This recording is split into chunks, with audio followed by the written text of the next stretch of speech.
Hey everybody, Ken Daneyko here, 3-time Stanley Cup champion for the New Jersey Devils, and I will be on I Only Touch Greatness podcast. Looking for the most beers on tap? Great steaks, great staff? Head over to the John B. Pub. We got the best beers, steaks, chicken wings, nachos in town. Come see us at the John B. Pub. The John B. Pub, the best bar in town. Come sign up for our football pool. Say Hayes sent you. The #1 sports podcast in Vancouver with Ryan Hayes and Big Mike. Ryan Hayes and Big Mike are taking over the podcast scene in Vancouver. Get down or lay down. Lay down.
So born in Windsor, grew up in Edmonton.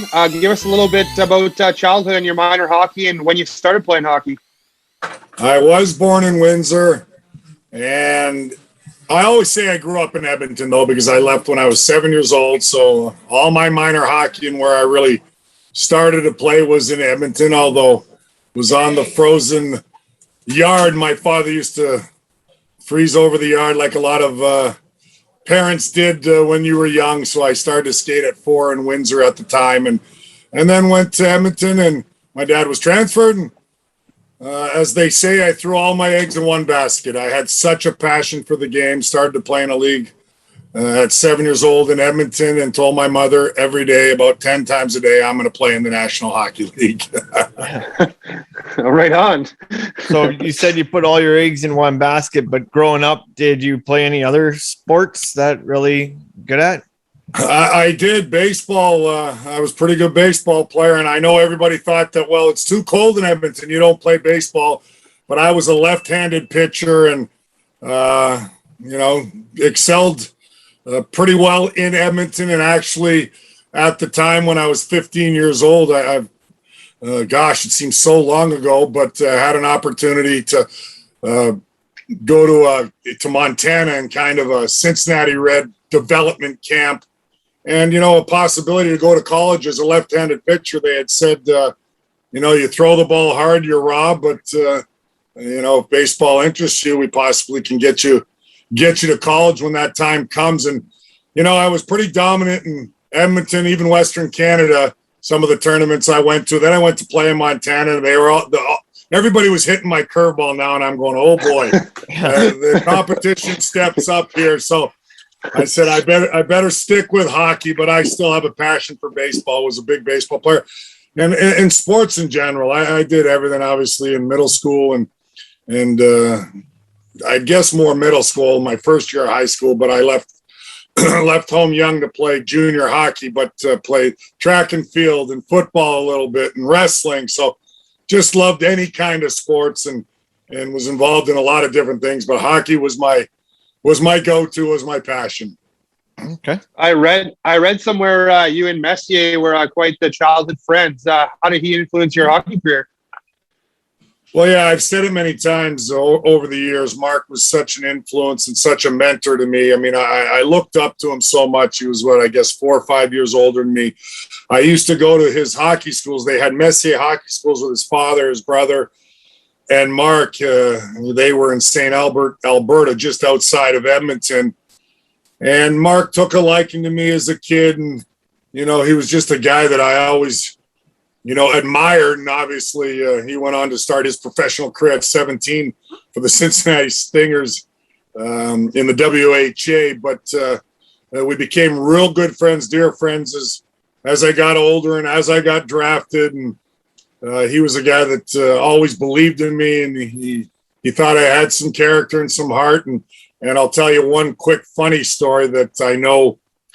The Edmonton Oilers, the year I was drafted in 82, had the 20th pick, I believe, Islanders 21st, and the Devils picked 18th that year, 8th and 18th to be exact. And I wasn't ranked to go in the first round whatsoever. Back then, one scout had to put faith in you, and I had that in a guy named Bert Marshall with the Devils, because I don't think they really wanted to take me either. And like I said, I've told these stories before, but Bert Marshall said he followed me around in a beat-up Winnebago for about 2 or 3 weeks in the cold in Western Canada, and where I played in Seattle in the Western Hockey League. And he went back to New Jersey that summer before the draft and said, if he's there at 18, I'm telling you to take this kid, Ken Daneyko. And the Devils said, we don't know enough about him. We're not sure we're going to do that, Bert. And at the time back then, scouts put their jobs on the line. And the Devils, I don't think were real interested at the time either. But Bert says, just take him. Trust me, he'll play for you for 15 years. And so the Devils eventually listened, and I always very grateful to Bert Marshall. And I actually saw him in 2012 at Prudential Center in New Jersey, where the draft was, and he was scouting for Carolina, I believe, at the time. And I went up to him, hadn't seen him, since the Devils days, and just gave him a hug and said, Bert, I just want to say thank you very much for having faith in me. I heard this story. And he goes, Kenny, you don't know the half of it. I had to beg them to take you. And he goes, I'm still scouting because of that pick, he says, because you played 20 years. But that's right. Worked out for both of you. Yeah, worked out for both of us. But I was just very grateful. I mean, that's the way it was. I mean, it's not today where the technology, they know what you eat, sleep, when you go to the when you eat, sleep, what you do in your spare time, when you go to the bathroom. And back then it was more scouts, one scout putting faith in you. So it kind of leads into the story with Messier that he had told Glenn Sather they were close. Mark was only 22, I think, at the time, and said, Glenn, please take Daneyko at 20. He's going to be there. Take him. And Sather said the same thing. Mark, I'm not taking him. He's not ranked there. And I actually ran into Glenn Sather when he was general manager of the Rangers and got to know him over the years with Mark when he was an Oiler. I always was going to the Oilers during their dynasty, going to the playoff games and trying to make my inroads to the National Hockey League. But I was always around those guys and winners and such character guys. I was friends with Kevin Lowe and Mark's brother Paul and all these guys, Paul Coffey. All these guys were such a great influence to me. And I watched how they carried themselves, how professional they were, and how successful they were. And I just learned so much from these guys. But Sather was walking up the ramp in 2006, 3 years after I retired. I was walking up the ramp. You go up a ramp at Madison Square Garden. And Glenn Sather says, Kenny, great career. Congratulations. He says, and thank God the Devils picked you at 18, because Mark would have never let me live it down, because we weren't taking you at 20. And And I humbly say I think they took Jim Playfair at 20, a guy I love, and he had some injuries, but I think he a defenseman who played 25 games for the Edmonton Oilers. So, so say they said I would have been making a mistake at the time, I guess. And you never know as an 18-year-old kid, but I say that humbly. But I got a good laugh out of that, and I wouldn't have wanted it any other way because I would have ran the 2,000 miles to go to New Jersey. It was my dream. They didn't even have a team name yet when they called me. I didn't know where New Jersey was. I told everybody that so often as well. But I knew they weren't a very good. They weren't a very good team, and I was going to get probably a better opportunity to play. I didn't really want to go to the Oilers because I don't know if I had ever cracked the lineup. That's when the Rockies relocated there, right? The year you went there, yeah. The Colorado Rockies had just relocated in 1982. The late, great John McMullen had brought them to New Jersey. And like I said, there was no team name during the draft as well. And so they had picked me 18th, and we had 8th pick and took Rocky Trache, and he only played 25 games in his career. Brian Trache's brother, great kid, just never materialized for him, obviously. And so I just was very fortunate to go to a team and a franchise that I thought I was going to get an opportunity. And like I said, we were pretty bad at the time, but I had such a great owner and a guy that believed in me. And in Dr. John McMullen, he was a guy that was so loyal. And if you stuck up for his colors, especially through those lean years, and I tried to do that and wear the logo on front of me as proud as I could. And he stuck by me through thick and thin throughout my career, as a little later on, a few years after, where Lou Lamoriello, my longtime general manager and boss there. So I have the utmost respect for these two guys. And did I think 38 years later I'd still be in the organization? I've been with them since 19 years old and very grateful. I love the organization, and it may sound corny, but I do wear a Devils logo on my heart. It's tattooed there, and they're my family. I've been there forever, man. I played for them for 20 years. And been with the organization ever since in whatever they want me to do, whatever capacity, community, PR, corporate speaking. And yes, I call the games now on MSG on TV for the club. Yeah. You actually have a tattoo on your heart? Because I got a Canuck one right here. And I love it. And I also work NHL Network a lot over the years. And I love being there. I love the game. I have respect for the players and for all fan bases. Fans are what it's all about, my man. It's you guys. It's just, to me, they mean everything, and you better root for your team. So when I get a fan once in a while come up, sorry, I don't root for your team. I root for your rival, the Rangers. I go, I love that. That's what it's all about. The passion, the love for our game, our great game of hockey. And yeah, I'm a Devils guy through and through, but I love being on NHL Network as well, getting to talk about the league and players and other teams and giving your opinions. And that's what it's all about. And the game's been good to me. The Devils definitely got a couple of young prospects to watch out for. We've interviewed a few of them, but then there's also one that we haven't had yet, Ty Smith. What a beauty. Yeah, a Western Canadian kid, right? And he played his junior hockey out west. And he had a terrific rookie season, very poised, smart with the puck, that transitional defenseman, the way the game's gone. He can really move the puck, and looking forward to seeing what he can do in year two. But the Devils are getting there. I mean, it's been tough sledding the last, I'm not going to lie, 7, 8, 9 years here. They did make the playoffs once, surprisingly, and that was a nice little year where nobody expected them to be anywhere near the playoffs. But now I finally see the makings of a good young core. Even though they didn't have a great year last year, they were in every game, and they had a real bad home record, but they were so young, 22 and younger, and all those guys had good seasons. The Jack Hughes made a huge leap, and Sharon Govich came on the scene. Quoken, and you mentioned Ty Smith. Pavel Zacha had a breakout year.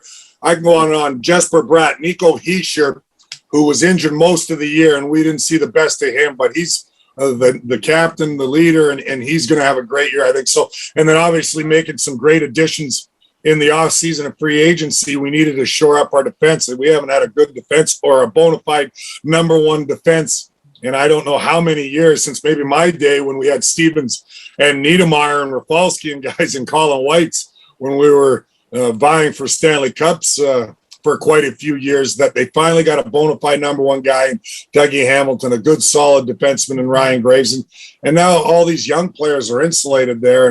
And going back to your Canucks, I think on NHL Network, and they put it on social media, I did a little preview of them, and I said, the Canucks are going to be just fine. They'll get back to the team they were the year before. Yeah. I like their young team as well. They got a lot of good players. Last year was one of those years where there were teams that were going to have down years in an unprecedented time and shortened season and divisional play and with the COVID and everything. But I like their team as well. I always said it's the 1 year I don't mind that we'd missed the playoffs because it's a shortened season, and as a season ticket holder, we're not allowed in the stadium anyway. So there you go. Yeah, hopefully this year you get to go to every game or as many as you can. And every building is packed this year and watching our game, and everybody's rooting for their teams. Yep. Absolutely. Rumor has it you played against Dave Hansen in a rookie game. How did that go? I did, yeah. Gosh, I think he was 28 years old at the time. And like I said, my memory isn't bad, but all I know is those rookie games were bloodbaths, all of them, whether it was the Islanders, the Flyers, the Rangers, all the teams in proximity to us. And that's just the way the game was back then. And we loved it. It had a little bit of slap shot. That wasn't that exaggerated. Fans used to pack our little practice arena just to watch all these games. But somehow the Islanders had Dave Hansen in the lineup, and we're going, oh my God, where's Ogie Oglethorpe? Is he going to be in? So we were a little nervous as young players. I don't remember exactly what transpired. There was a lot of fights, and I'm pretty sure Hansen got involved. Yeah, those were crazy times, fun times. And back then when the game was a little crazier. Ryan, hit him with the dinner. Yeah, I am. If you were having your dream dinner party and you could invite anybody you wanted, 3 or 4 people, dead or alive, who would you choose? Oh, wow. I think I've been asked this once before. Babe Ruth for sure is one of them. Sweet. I had the mentality of a guy in the early 20s, 30s, 40s, 50s, that kind of mentality, as far as they just had fun, played the game, smoked cigars, drank heavily at the game. The great Babe Ruth, all the stories you hear about him. I mean, and not to mention he wore number 3. So oh yeah. So he's one of them for sure. Who else I say? I mean, I'd have to say, and I've met him once, but I got to say Michael Jordan.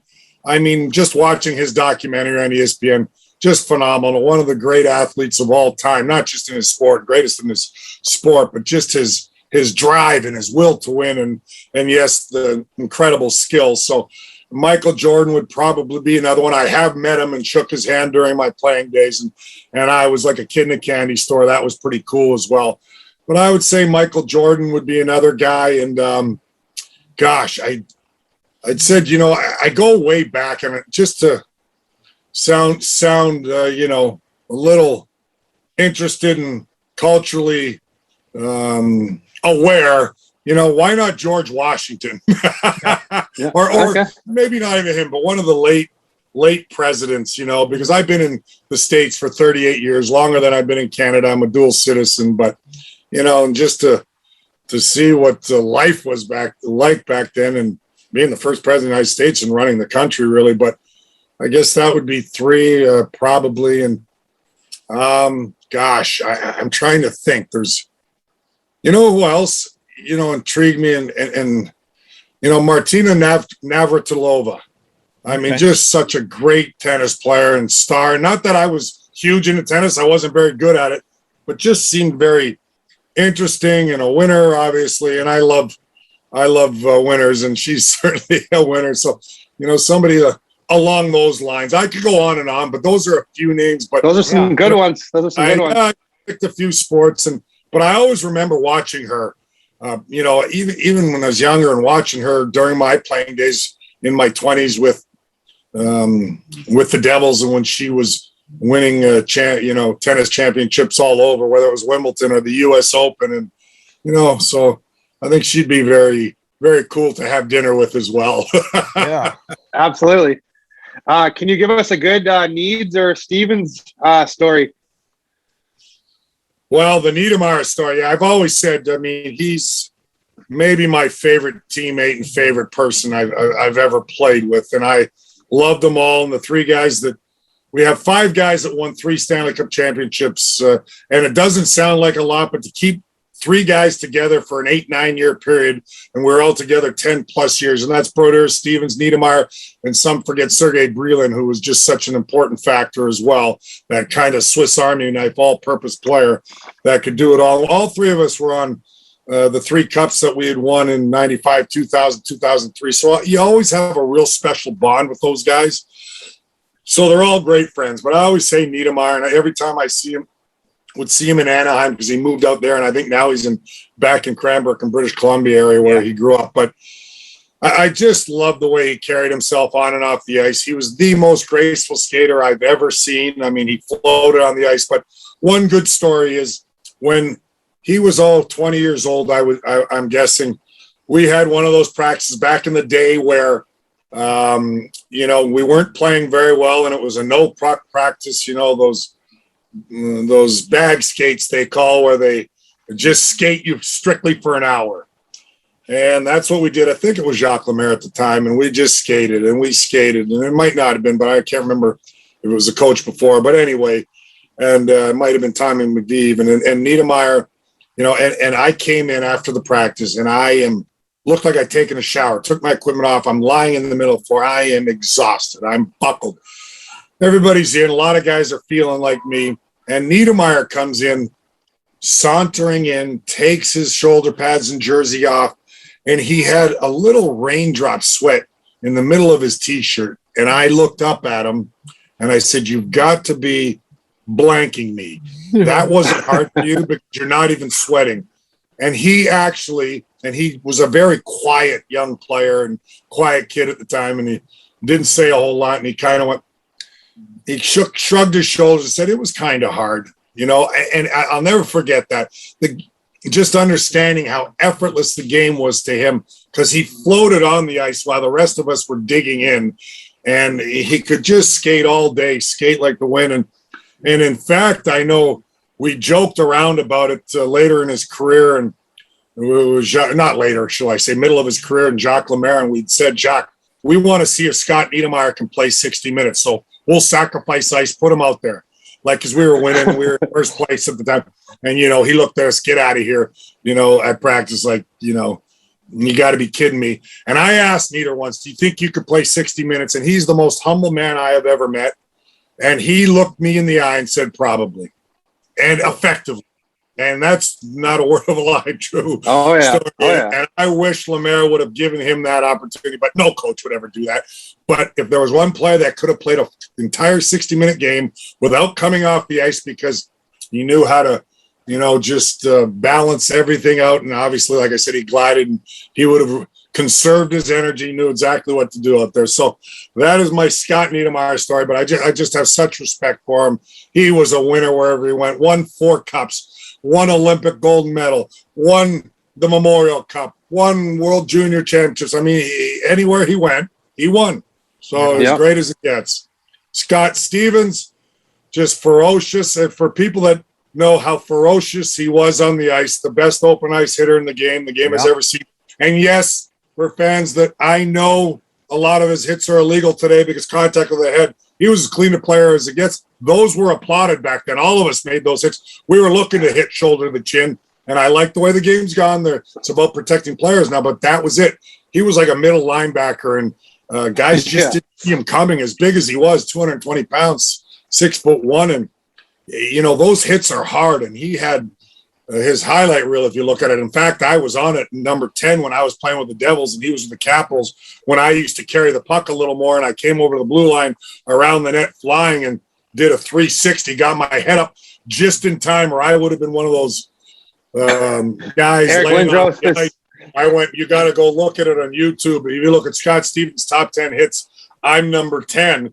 And thank God he came to us, and we actually had a scuffle after that. I got angry. I jumped up just in time and did a 360 as he caught me. He came through the middle of the ice, and fortunately, I'm alive to talk about it. But so I was certainly glad he became a teammate. But he's very quiet off the ice, a big hunter, a guy that is such a family man. And like I said, night and day, I was all in all the time. I was go off the ice, tense off the ice, intense on the ice. I wear my emotion on my sleeve. Scott Stevens, exact same on the ice, that intensity, that ferocity, and we had the same mentality. So we really saw eye to eye as far as the game. But off the ice, just a quiet, reserved guy, family man, and have a ton of respect for him. And just a great leader. And I look no further than, 1995 when we were heavy underdogs against the Detroit Red Wings in the Stanley Cup Finals. And what I remember the most, and I still get goosebumps when I see the video, when, he laid a big hit on Kozlov for the Detroit Red Wings, and all the Red Wing players were chirping from the bench, and Scotty Stevens just stood up and said, it pointed his finger, said, "You're next." And everybody sat down, and I go right there. That was game one, I believe. And I said, "We're going to win the Stanley Cup." That was his leadership. I remember that too, that footage. There's footage of him standing up and saying that, I think. Yeah, there is. Yeah, right? Are you a Jets or a Giants fan? I heard you talking football. Yeah, I root for both my local teams. And gosh, I've had the pleasure and so fortunate to meet some of the greats on both teams. I'm good friends with Joe Klecko and love him, man. And we're going back to the 70s, and just a great player, great guy. Lawrence Taylor, I'm very friendly with. So, and he's another guy I'd have dinner with, but I've been around him so often in golf charities and events. So I've kind of had the pleasure of having those experiences with two of the great, one great Giant, one great Jet. So I root for both, but I'm going to say a little more of a Jet fan because I'm kind of an underdog guy.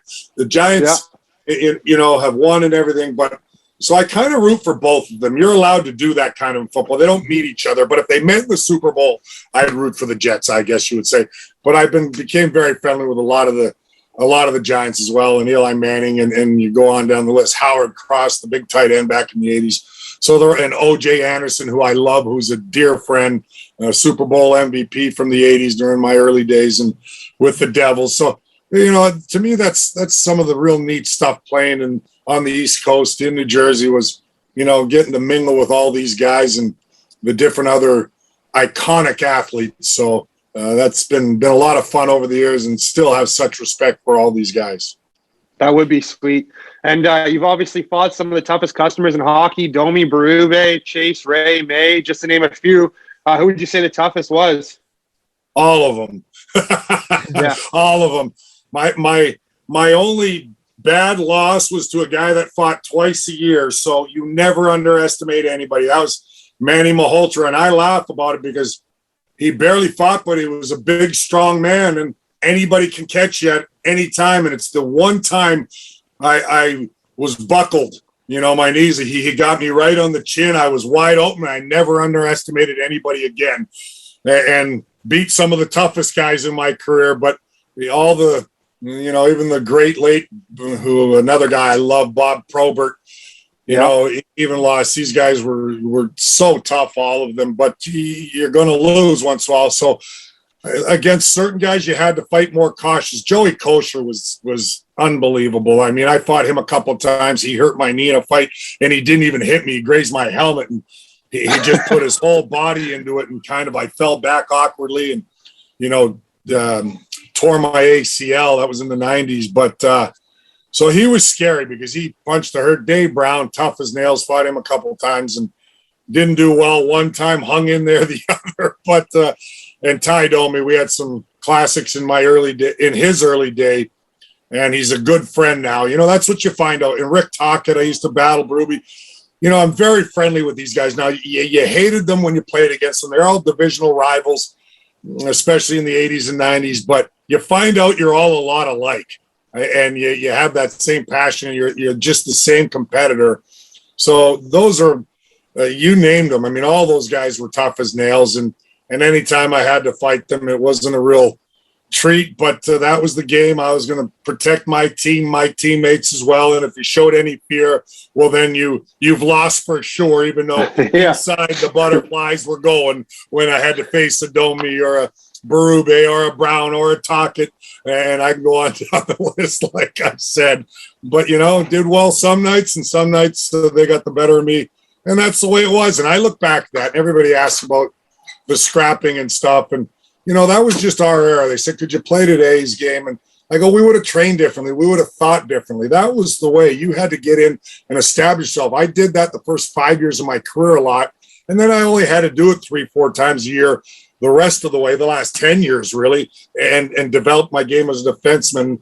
And so I don't envy guys like Ty Dunway, who really, he played 17 years and did it every night practically. And he could skate and be very effective, like just fearless. And his size, I mean, the guy was tough as nails, and he took on all comers, guys twice his size, and he'd bring them back down to his size. I mean, he was that tough and that strong. So, but I was fortunate enough when I got a little older, we brought in some beef, and I left it up more to the younger guys all along the way. The Jim McKenzie's and the Christoph Foley was Jim McKenzie, big man. When he came to us, man, tough as any player I've seen, throw him with both hands. I love Jimmy Mack on my team because I knew he had your back as well. But that was the day. And like I said, we would have trained differently in today's game and focused more on the skill sets and everything else. But I was coming out junior. I was an offensive guy.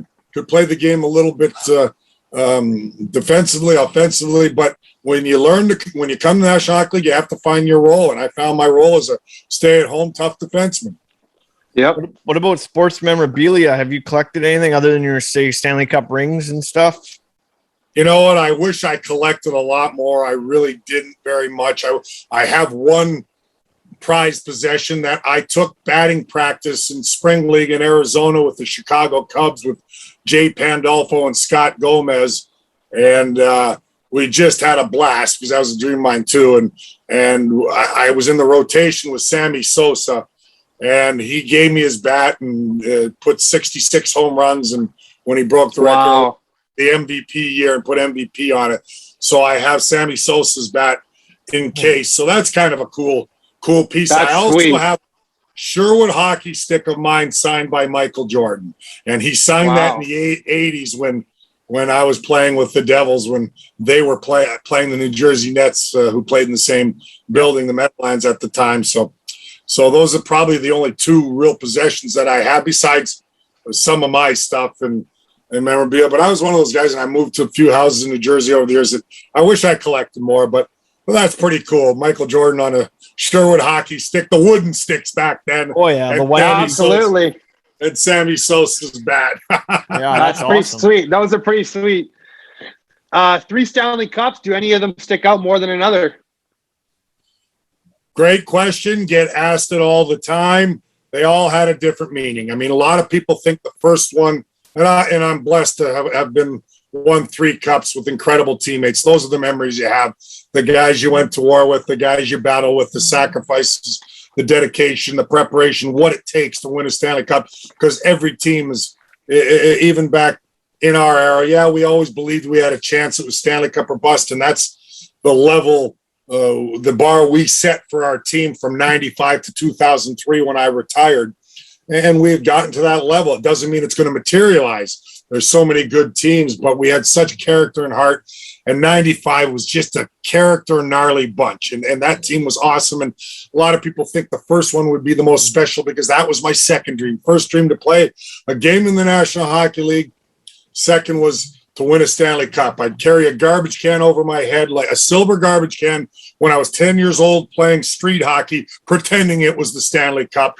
So it was special, but I didn't absorb it as much after the parties and the celebration with the cup. And it was great and fantastic. And that was just such a character group, probably the toughest group I've been on, with the McKays and Pelusos and Holiks, the Crash Line, and just such great players that year. And the young up-and-coming Marty Brodeur, greatest goaltender of all time. I might be biased, but he's in the conversation anyway. You're right. You're right. Yeah. and I go on, Stevens, Niedermeyer, but it was the character guys as well, the Tom Chorskys and Neil Broughton, who had won a gold medal. I mean, we had such a great team back then, and Sean Chambers, and everybody played their role to a T. So that was a fun year and brings back fond memories. The second one we won in 2000, I really absorbed it. I really understood what it took. I really appreciated it, maybe even a little bit more. And that 2000 team was our most talented team. Like, if I look back, we weren't the best team on paper in 95, but we knew how to win. In 2000, we were the best team on paper, and we should have won, and it would have been a crying shame we didn't, because that was as deep a six defense as any teams can put on the ice, I say humbly, with Stevens and Rafalski, me and Niedermeyer, White, and Malakoff, who was an unbelievable big man and graceful skater and just could play the game unbelievable and in his own end and carry the puck and physical everything. So we had such a great defense. And then we had the young up-and-coming Scott Gomez, John Madden, Pandolfo. And we just had such a nice mixture of players. And then that veteran leadership of the Stevenses and Brelands. And, you know, we could go on and on. Jason Arnott was dynamite, the A-line, and Sikora and Patrick Eliash, one of the all-time great Devils, certainly. So I could name so many guys, but I really appreciated that year because that team was stacked. Yeah, that team was stacked, and Dallas was a great team, and they were trying to defend the cup, and we won in double overtime in Dallas, obviously, in Game 6. And, boy, if we lost that game, Game 7's a coin toss. So thank God we won it because Dallas was unbelievable that year as well. And we had to come back from a 3-1 deficit in the Eastern Conference Finals, which was only done 4 times or 5 times, I believe, in the history of the game against a incredible Philadelphia Flyer team, Eric Lindros and crew. And so that was quite the feat. So that was a special year. And then the third one was my last year, 2003. My role was diminishing a little, and that happens to all players as you get older. It doesn't mean you're not just as much a competitor, and it was disappointing for me. I was in and out of the lineup during the playoffs, but I expected it a little bit. And then I played Game 6 and 7 in the Eastern Conference Finals against the Ottawa Senators, who were the best team on paper in the National Hockey League that year. No question. They were stacked, and we found a way to beat them in 7 games. And I thought I'd start the finals. I never did. Pat Burns elected to go a different direction for the finals, and it was devastating. It was crushing. I was, wanted to itch and chomping at the bit to get in, but I was going to be a team guy and understood and thought maybe I'd get in the series. And it went. We won the first 2 at home. It was a homer series. They won the next 2. We won Game 5, or they won the next 2. I thought I'd get in Game 5. I didn't. We won. Then Game 6, Anaheim won, and back in Game 7. Now I'm just content. I had played 13 games that year in playoffs. My career was winding down. I just wanted to win. I wanted to win the cup for guys that never experienced it, first timers and everything else. And sure enough, Pat Burns took me aside night before the game. Flew home. It was only a day in between, all the way from Anaheim. Took me aside before the team meal at the hotel back in New Jersey and said, "You're in tomorrow night. Don't tell anybody." He walked away from me, and I was just shocked. And now I thought he was making the wrong decision. I wanted to get in so bad. We didn't always see eye to eye. But Pat Burns says, "You're in." And I was like a little kid, like a rookie again, going, "I can't believe I'm back in." I'm going, I don't want to make a mistake. I was just one of those guys going, geez, he's nuts now. Why is he putting me in now? I haven't played in 2 weeks. But I was forever indebted to him, so grateful, because that was my last game. And lifting the Stanley Cup over your head, playing in a Game 7, and ending your career on top. I mean, can you go out a better way? And no, that's sweet. I gave Pat Burns a cigar after and said, the next day, shall I say, and said, "Pat, I know we didn't always see eye to eye, and I was a fiery guy, and so are you, and that's just because we're competitors and wanting to win. But I'm just so grateful you put me in because my career's over. This is it. No, I don't need. I thought maybe halfway through the season I'd play one more year, but that was an easy decision for me. It was over. I'm going out on top." And Pat said to me, "Kenny, it was a no-brainer. The fans were going to be excited, and they made me feel it every time I went on the ice and touched the puck. It was a roar, and I was so grateful to Devils fans because I had such a great rapport with them. And, man, they made me nervous, too, because I wanted to go, slow it down, fans. Let me make a play here. Let me move the puck. Let me find somebody." But they roared every time I touched the puck. They roared when my name wasn't announced a healthy scratch for Game 7. And kind of a standing O when I came out. I was like, wow, how special is this? It brought tears to my eyes before the game. And Pat says, "We needed your passion. We needed your energy. We needed that little it factor and the emotion that the fans can bring for a Game 7." And they certainly did that. What are your hobbies nowadays other than when you're not broadcasting? A disgruntled golfer. I golf a lot, and like everybody, I'm slowly at times getting better, and some days it looks like our 3 holes anyway. I'm ready for the PGA Tour in 3 holes. The next 3 holes, I haven't picked up a club in my life. So I think a lot of golfers can relate to that. Yep. Some of us hackers, but I love the game. I always have a good time playing golf here, and you know, I'm a big cigar guy. That's my only vice now, and I enjoy a nice cigar every once in a while and on the course. And I'm a member of a cigar shop that I hang out with businessmen, my friends, all my buddies, and that kind of takes my time because I work NHL Network, I work for the Devils, and I work for not just the broadcast, but in the community for the Devils. So my time's pretty busy, and I'm very grateful that I'm still in the game that I love and get to cover all teams on NHL Network, but more importantly, my team, the team that I love, the New Jersey Devils. They've been just so good to me, their family, and they've been loyal as can be throughout my 38 years I've been with the organization. I always That's say crazy. that my golf game, it's like I bring 18 balls, and if I can make it through, usually I'm out of balls by the back 9, but recently I golfed and I managed to make it through with only losing 4 balls. So I called it the best game of my life. I'm the same. Sometimes people ask what you shot. I said, never mind what I shot. I lost 1 ball. Yeah, exactly.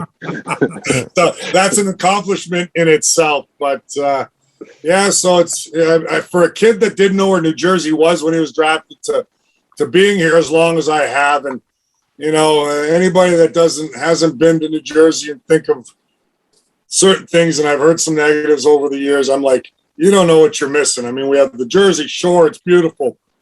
New York City's right there. If you want to see Broadway plays, I have a son, my son Shane, who goes to the Berklee College of Music in Boston.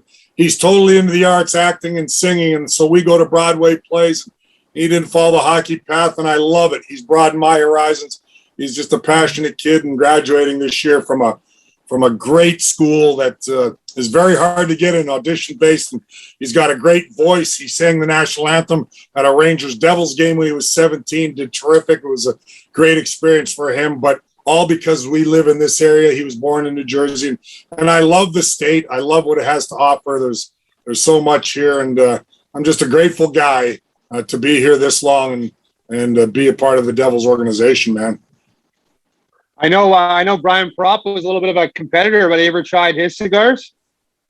Now, you know what? I see Brian every once in a while, not recently, and I haven't since he's been involved in cigars. I played at some golf charities with him over the years, and then COVID set that back until now. And so I haven't seen Brian, I'm going to guess, in 4 or 5 years. He's a great guy. And, you know, that's the thing. You mingle with guys that were your opponents and arch rivals and some guys you dislike. You know, we all come together for charities now and support each other's charitable events and golf outings because there's so many former players in the area from the Islanders, the Rangers, the Flyers, the Devils. It's fantastic. And like I said, I always tell people I look back at the New York Islander dynasty, and that's the team we were trying to emulate. We used to talk about that, me and Stevens, the great Clark Gillies and Nystrom and Trottier and Bossy and Tonelli and Goring and all those guys. We love those guys, and we were always looking up to them and saying, we're going to be like those guys one day. And I've hung out with Goring and Nystrom, and Goring's my buddy, and worked with him, and certainly Clark Gillies, and done a lot of charitable events with these guys. And they're just unbelievable people. And so it's so neat to be involved with these guys again off the ice, and a lot better than battling them. Because early in my career, and I won't ramble too long, but early in my career, Bobby Nystrom grabbed me one night. I was 18 years old, my second playoff game. I just hammered John Tonelli in the boards. He went flying feet first in the air. I was trying to make a name for myself, get noticed by the Devils scouts and management. And I get grabbed around the neck, and I don't see who it is, and I swing around and elbow this guy right in the head, and it's Bobby Nystrom. And I was a student of fighting. I knew who was who, and I go, Bobby Nystrom is one of the best fighters in the National Hockey League. I turn around, that lump in your throat, and I go, oh, my God. I might have bit off a little more than I could chew here. Nystrom looked at me in the eye and says, kid, I was where you were at one day, and I understand and appreciate what you're doing. He says, just take it easy a little bit. And I looked at him in the eye and said, thank you very much, Mr. Nystrom. And we never fought that night. And I was very thankful. He was getting near the end of his career, but I didn't want to start with Bobby Nystrom early in my career, second exhibition game as an 18-year-old kid. I was willing and able, but that was one of those moments. And me and Bobby Nystrom to this day laugh about it because he remembered it. And I still joke with him and said, Bob, I'm still grateful that night because, you know, I don't know how far my career would have went if I got my ass whooped on the very first fight of my career. I had to work up to the Bobby Nystroms of the world. That's right. That's right. Ken, I just want to thank you so much for taking the time for us today and coming on and chatting with us. Obviously, you know, we're big fans of you, and we loved watching you play. I mean, you were the players that we would like to watch nowadays. There's not enough of you out there. Well, I appreciate it, guys. Thank you for having me on, and always a pleasure to chat this great game of hockey. Looking for the most beers on tap, great steaks, great staff? Head over to the John B. Pub. We got the best beers, steaks, chicken wings, nachos in town. Come see us at the John B. Pub. The John B. Pub, the best bar in town. Come sign up for our football pool. Say Hayes sent you.